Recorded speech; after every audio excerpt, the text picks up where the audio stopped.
Barcode status report. यामधून संबंधित बारकोडवर झालेले सर्व ट्रान्झॅक्शन पाहता येतात. त्याचबरोबर बारकोडची सविस्तर माहिती जसे item name, purchase rate, MRP, attributes इत्यादी पाहता येते.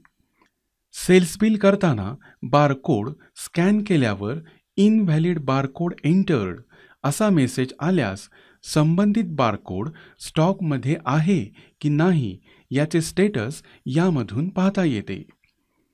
बारकोड स्टेटस रिपोर्ट पाहण्यासाठी मेनू बारवरील स्टॉक मेनूला क्लिक करा. यामध्ये बारकोड स्टेटस रिपोर्ट हा मेनू सिलेक्ट करा किंवा कीबोर्डवरील Alt N ही की प्रेस करा.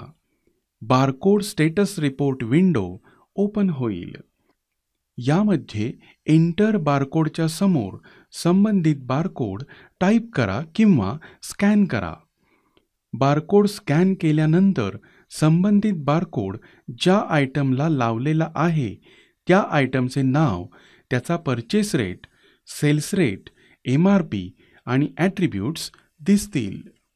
त्याचबरोबर संबंधित बारकोडवर झालेले सर्व ट्रान्झॅक्शन्स देखील दिसतात.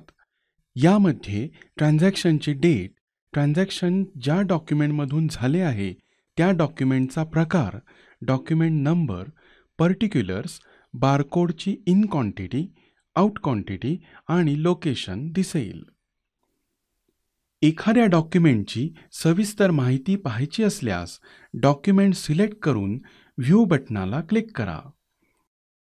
बारकोडच्या आउट क्वांटिटीच्या टोटलमधून इन क्वांटिटी वजा केल्यास येणारी क्लोजिंग क्वांटिटी क्लोजिंग बॅलन्सच्या समोर दिसेल.